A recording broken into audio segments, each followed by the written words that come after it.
Kamu memang tak bisa membuat semua orang suka kepadamu. Ada kalanya kamu harus menerima dari orang yang merasa tidak suka kepadamu, meski hal itu sama sekali tidak dibenarkan. Ketika hinaan datang kepadamu, sakit hati sudah pasti kamu rasakan. Namun jangan pernah jadikan hal tersebut sebagai beban yang menghambatmu untuk berkembang. Kamu boleh dihina sekarang, dan kamu boleh sakit hati. Namun jadikan itu sebagai pemicu semangatmu untuk membuktikan kepada mereka yang pernah meremehkan kamu bahwa kamu sama kuatnya dan akan lebih berhasil dan mereka. Bayangkan saja bagaimana sakitnya saat ada orang yang ngomong seperti itu kepada kamu. Rasanya jelas bikin sakit hati dan perih. Yang bikin kesal lagi, ketika kamu ngelawak dan balas hinaannya, kamu akan kena bully yang lebih hebat lagi. Kalau udah begitu, kamu bisa apa? Ini memang terasa berat, tapi kamu perlu ikhlas dalam menerimanya. Daripada marah-marah dan bikin ulah, malah kamu akan bully yang lebih gila lagi. Tenang saja, biasanya jika kamu malah sabar, mereka akan mundur dengan sendirinya kok. Kalaupun mereka nggak mundur, kesabaranmu akan berbuah kok nantinya. Ya, memang nggak langsung sekarang sih, tapi bukankah ada pepatah mengatakan orang sayang disayang Tuhan? Yakin, Tuhan akan memberikan imbalan. Kamu pernah dapat hinaannya seperti itu? Hinaan yang isinya mengomentari apa yang kamu lakukan, apa yang kamu kenakan, dan apa yang kamu bicarakan. Jika pernah, gimana rasanya? Sakit kan ya? Tapi jangan biarkan rasa sakit tersebut membuat kamu larut berlama-lama. Kamu harus tetap positif dalam menghadapi hinaan yang diberikan oleh mereka.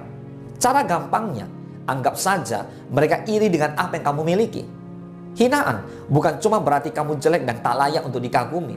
Bisa jadi malah karena kamu berbeda dan spesial, sehingga mereka iri dengan keadaan kamu. Itulah kenapa kamu gak perlu sampai memasukkan ke hati hinaan yang kamu terima.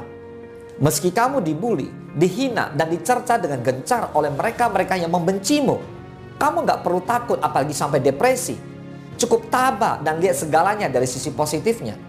Hinaan yang mereka lancarkan padamu adalah buah observasi yang mereka lakukan tiap hari. Jadi ya anggap aja mereka perhatian kepadamu. Jangan khawatir juga ketika mereka terus menghujanimu dengan cacian. Hitung-hitung, kamu memberikan mereka kerjaan buat mikir tiap harinya.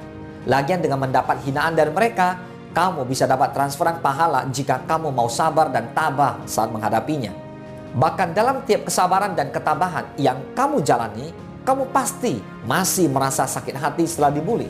Di luar sana, bisa saja kamu tampak biasa dan tanpa beban. Tapi dalam hati orang, tak ada yang tahu kan? Mungkin pada suatu titik, kamu akan merasa tertekan atas segala hinaan, kesal, marah, dan sakit hati pasti menghampiri. Namun, kamu tak perlu terlalu khawatir.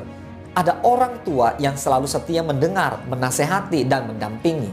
Kamu bisa cerita segala keluh kesah yang kamu rasa. Orang tua akan selalu berusaha membantu dan memberi saran. Bahkan saat satu dunia menghina kamu, ayah dan ibu kamu akan tetap berusaha mendukung dan menguatkanmu. Mereka akan selalu menjadi pendukung nomor satu kepadamu. Pernyataan yang meremehkan kamu memang terdengar menyakitkan.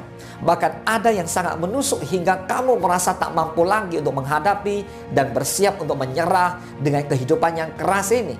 Kamu mulai ragu, apa benar kamu bisa melakukan sesuatu? Tapi sebenarnya kamu tak perlu takut.